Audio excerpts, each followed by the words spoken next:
Browns training camp is less than 2 weeks away, and on today's video, I want to run through some of the under-the-radar training camp storylines that you guys should keep an eye on as we inch closer and closer to camp breaking ground. Because don't get me wrong, Amari Cooper's contract, Nick Chubb's health, Deshaun Watson's return, those are all the biggest and front-page headlines to keep an eye on as well. And that's what I'll be watching first and foremost too.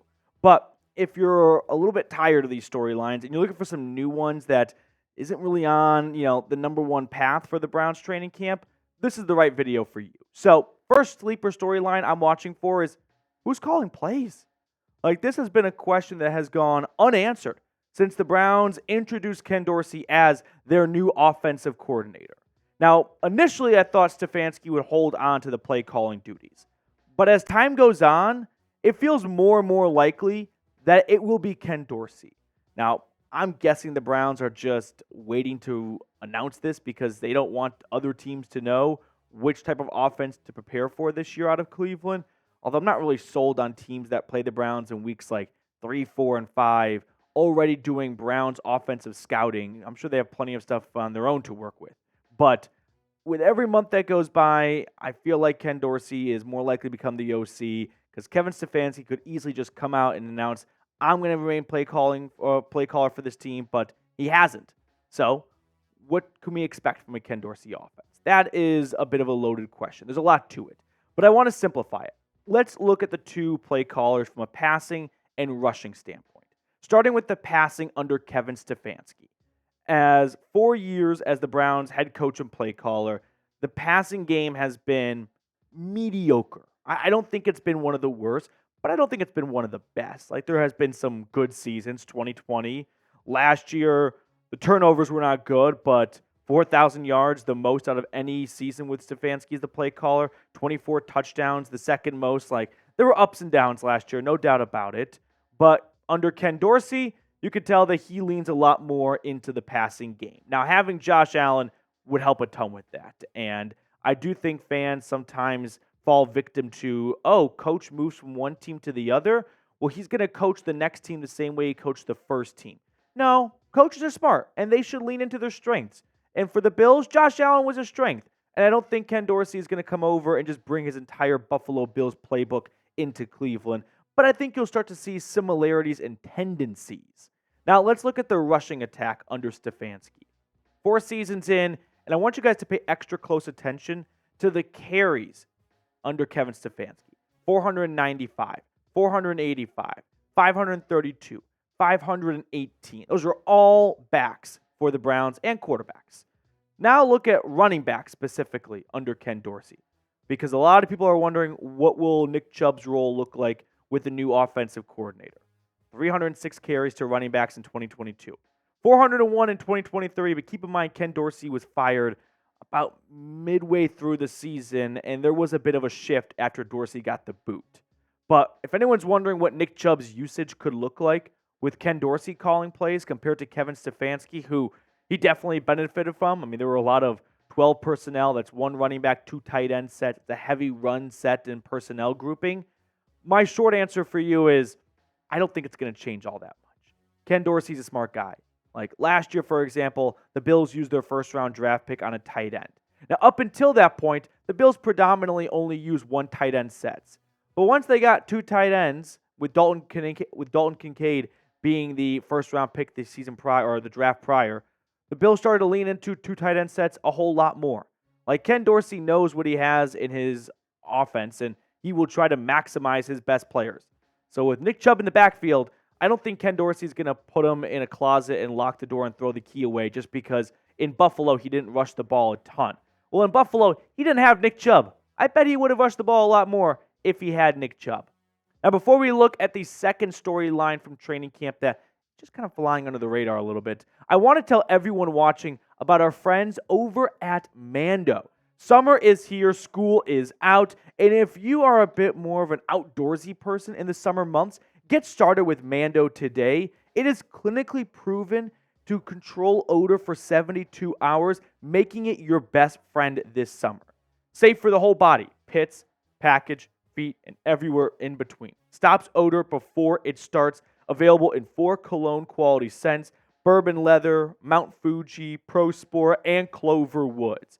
Now, you can take it from me because I use Mando pretty regularly. During the summer, I walk to work, and maybe you could notice, I can't tell, but I started to work out every single morning before work, and that's kind of created a little bit more of a sweat, to say the least. And so having Mando waiting for me on my desk when I get in, that's something that everyone that sits by me really appreciates. So get started with Mando today. When you use code CHAT, you're going to get $5 off their starter pack. So go to shopmando.com and use code CHAT to get $5 off their starter pack, which is perfect for new customers, as it comes with a solid stick deodorant, cream tube deodorant, 2 free products of your choice, like mini body wash and deodorant wipes, and free shipping. Now, like I said, when you use code CHAT, you're going to get $5 off that starter pack, which equates to over 40% off. Go to shopmando.com. I put all that information in the comments and description of today's video. Second sleeper storyline, offensive install. Kind of piggybacking a little bit off of the first storyline, but whether it's Dorsey calling plays or Stefanski calling plays, I do think Browns fans are going to see a new version of this offense. And I think that's just because of the Dorsey influence and also the change in personnel over this offseason. But let's start with Ken Dorsey coming in town. So look at the 11 personnel usage for the Browns the last 4 years and the Bills the last 4 years. Now, Dorsey was not the play caller the last 4 years in Buffalo, but I just kind of want to use it to, keep the graphic nice and neat and as a point of reference. But 11 personnel, by the way, means 1 running back, 1 tight end, and thus 3 wide receivers. This is your pass-happy personnel grouping. Now, you can tell that in Stefanski's first year, they did it less than half of the time, which means you saw a lot more of 2 tight ends, 2 running backs, more of a run-happy personnel grouping. Now, you can slowly see an increase over the years, whereas Buffalo, they've been high in the 70s or in the high or 60s into 70s all 4 years with Ken Dorsey there as either a play caller or a quarterback coach. So I think we're going to see a lot more 11 personnel usage because of Ken Dorsey coming over. And to tack on to that, you add Jerry Jeudy. You don't bring back your tight end 2 and Harrison Bryant. You got David Njoku, Jordan Akins, who was not very effective last year, not very productive. The Browns don't have 2 quality tight ends. They've got 1 great quality tight end, but because they don't have that second and third tight end, I don't think we're going to see a lot of 2 tight end sets, which is what we saw a lot of early on in Stefanski's era with the Browns. And I don't think Stefanski and Andrew Berry traded for another wide receiver, the 3rd wide receiver trade they have made in the last 2 years, just to have one of them stand on the bench and hold the clipboard and water for the team. No, I think we're going to see a lot of Cooper, Jeudy, and Moore all on the field at the same time. So get ready for some fun kind of West Coast style pass-happy offense because you don't put 3 wide receivers on the field to run it very often. Now, what we need to see during training camp is how smooth does this transition go over. Like, there's going to be a lot of install, some practices. I mean, nothing too crazy in terms of revealing, but overall, of course, we want to see the highlights. We want to see Deshaun Watson throw with accuracy and precision and timing. But are there frustrations? Are there hiccups? Do we have to stop and start over again because guys don't know what they're doing because it's a new offense? Probably a little bit of that. Like, that's what training camp's kind of for. But hopefully it gets smoothed out sooner rather than later. Now, who do you think should call plays this upcoming season? Do you want Stefanski to call plays or Ken Dorsey? I think people have probably been a little bit too harsh on Stefanski as a play caller. He has a tendency to get too cute with it at times, but by and large, Kevin Stefanski has been the Browns' best play caller in over 20 years. So I'm kind of open to either one. Like, I don't think one is drastically better than the other. I'd probably lean towards Kevin Stefanski because I do think that's his greatest strength as a head coach, but maybe we're kind of seeing the next era, I guess we can call it, of Kevin Stefanski as he delegates roles to other people and he can be a little bit more focused on the game as a whole and not just offensive play calling. Third sleeper storyline now, Bill Callahan's departure. This seems like it was many moons ago, but unfortunately the Browns lost the best offensive line coach in football, Bill Callahan, to the Tennessee Titans, so he can go coach with his son, Brian Callahan, who became the Titans head coach during the offseason. And thus, Andy Dickerson was hired to be his replacement as the offensive line coach. Andy Dickerson, you have, I think, the easiest job in football this year. don't screw the pooch. This offensive line is top 5 in football, and it's closer to 1 than 5. It's got all-pro talent with Joel Petonio and Jack Conklin. It's got Pro Bowl talent with Wyatt Teller. It's got a top 10 center in Ethan Posick, and Jedrick Wills is a nice guy, I'm sure. So, with that, the Browns' offensive line is one of the best when healthy. And unfortunately, that's a little bit out of coaches' controls. But the captain obvious take here is just protect Deshaun Watson. I think that's the message for all 32 offensive lines going into every single season. But it's probably a little bit more heightened this year with all the pressure on Watson to deliver for this front office to prove that trade was a worthy trade and a good contract. And he can't do that if he's on the sideline, which unfortunately he was on the sideline for most of last year. So if there's ever a year to give it your all to make sure no one breathes on your quarterback, this is the year. Now, before we get to the final storyline I want you guys to keep an eye on, make sure to subscribe to the channel. We've got free daily videos here. We do live shows every Tuesday and most Fridays, although I am out of town this upcoming Friday, so no live show on Friday the 12th. But make sure to subscribe, and if you hate the Pittsburgh Steelers and you love the Cleveland Browns, this is the right channel for you. Fourth and final storyline, could Mike Hall be moving up the ranks a little bit?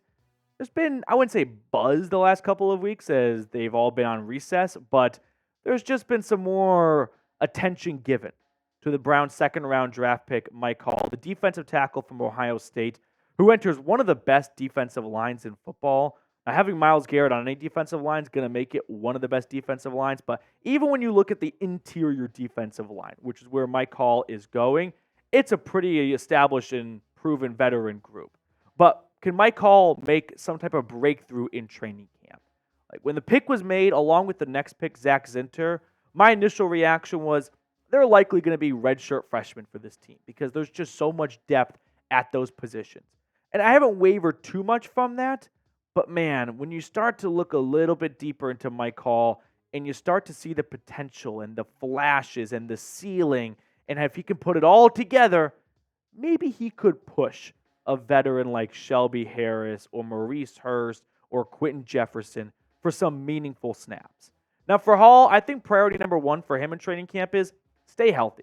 The guy was always kind of having some nagging injury at Ohio State that just took him off the field for one too many snaps. He wasn't missing drastic time, but it always felt like there was something popping up with him. So for him, priority number 1 is just stay healthy. Treat your body like a temple and do whatever you have to do to make sure you're on the practice field every single day of training camp. That means going to the trainers on your day off. You got to get it done. And then the second thing for him is stay consistent. There were some great snaps last year at Ohio State, and then there were times where he was just incognito. So can we get a healthy, consistent Mike Hall? And if so, you've got a near 300-pound man that runs a 2.75 40-yard dash. God does not create those human beings very often, all right? Now, I am excited for this Browns defensive line, especially on the interior side, with or without Mike Hall being a major contributor this season, because they returned 3 key players from last year. Dalvin Tomlinson, one of the best true run-stopping DTs. Shelby Harris, a well-balanced defensive tackle who can get after the quarterback and stop the run. And then Maurice Hurst just to, morale. Everyone loves him in the locker room. And he was one of the better defensive linemen they had last season up until his season-ending pec injury. And finally, Quentin Jefferson comes in off a 6-sack season with the New York Jets. So overall, this defensive line is going to be top 3 in football. And not only because, but it's a big reason why Myles Garrett is on it. But they've got some other really good cast and crew members too. And they're entering their second season with Jim Schwartz, which I think sky's the limit for them. Okay, before we get on out of here, we're going to pick a card. We've got producer Reed hanging out with us today. Which card do you want to go with, Mr. Reed? Let's go with 5 of clubs. 5 of clubs? All right, I'm going to go with 5 of clubs. Give me, 6 of hearts. No. Queen of hearts. Queen of hearts. All right, that will do it for us on today's episode. Thank you guys so much for tuning in. Enjoy the rest of your day. No live show on Friday. I am off tomorrow, but we'll see you guys next time.